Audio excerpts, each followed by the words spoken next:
जयंती पर नर्मदा को स्वच्छ रखने के लिए क्या संदेश देना चाहेंगे आप?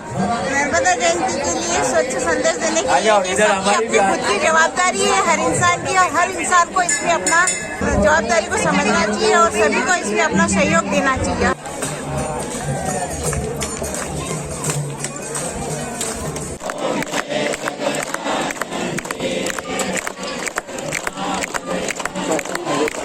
आज नर्मदा जयंती है। नर्मदा और स्वच्छता दो विषय हैं आज। श्रद्धा के साथ स्वच्छता पर आप किस तरह से सोचते हैं? स्वच्छता का ऐसा है कि जैसे नारियल है या कोई भी चीज है, इसमें से फूल पत्ती वगैरह इसमें छोड़ना नहीं चाहिए।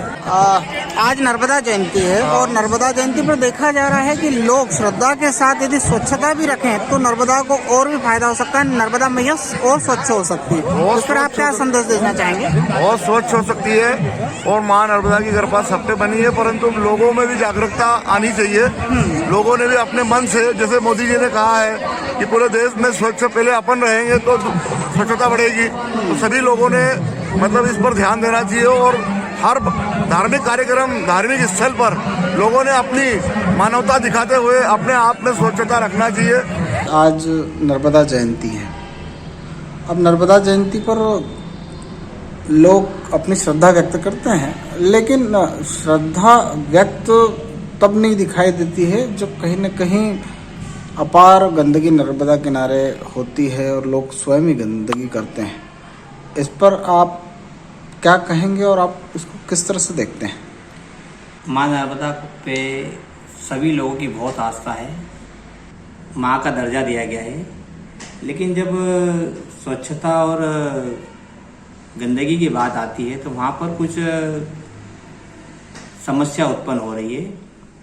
एग्जैक्ट होता क्या है कि लोगों की आस्था तो जुड़ी हुई है, लेकिन जनरली होता क्या है कि जैसे आज किसी के घर कोई पूजन की सामग्री निकली है, मालाएं निकली, सूखे फूल निकले हैं, शादी की पत्रिकाएं हैं, या कोई भगवान का फोटो जो घर में जो रोज पूजन कर रहे थे किसी कारण से फट गया या कुछ हो गया, तो वो क्या करते हैं, वो सारी चीज़ें लाके उस नर्मदा जी में प्रवाहित कर देते हैं, क्योंकि वो सोचते हैं कि इनको अपन कहीं और डिस्ट्रॉय करके या कुछ करके पाप मोल ना ले, तो इस चक्कर में वो नर्मदा जी में डाल देते हैं। लेकिन वो ये भूल जाते हैं कि यही पानी हम डायरेक्ट पंपिंग करके हमारे घरों में आ रहा है और हम पी रहे हैं, पहली चीज़। दूसरी चीज़, खलघाट की अगर बात करें तो खलघाट या धर्मपुरी की बात करें तो ये बसाहट ऐसी है कि शहर थोड़ा सा ऊंचाई पे है और इनका जो सारा पानी और जो ड्रेनेज की लाइनें हैं वो सीधी डायरेक्ट जाकर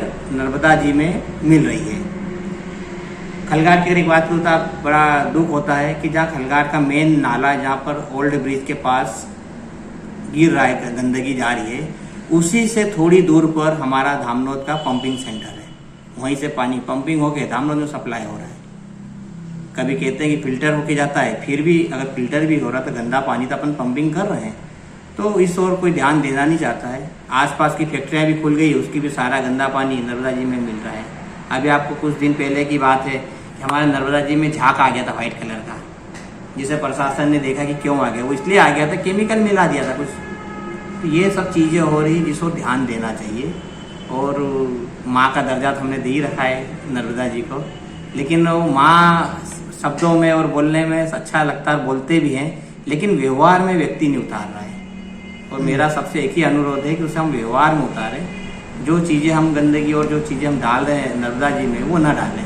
पीटती भी गंदगी और ये है, आज नर्मदा जयंती के शुभ अवसर पर हम ये संकल्प लें कि हम माँ का दर्जा दे रहे हैं और नर्मदा जयंती मना रहे हैं, तो ये हम गंदगी नर्मदा जी में विसर्जित ना करें। वो हवन की सामग्री थी, लेकिन अभी एक बहुत अच्छी चलन में चीज़ आई और मैं अन्य लोगों को भी कहना चाहूँगा कि वो सारी हवन की सामग्री एकत्रित करके अपने खेतों में आप उसका छिड़काव कर दे, तो उससे दो फायदे हो जाएंगे कि एक तो वो सारी हवन की सामग्री खेतों में जब मिलेगी तो वो उर्वरक का काम करेगी और पैदावार भी बढ़ाएगी, और उसे नर्मदा जी में डालने से नर्मदा जी गंदी या दूषित होने से भी बच जाएगी।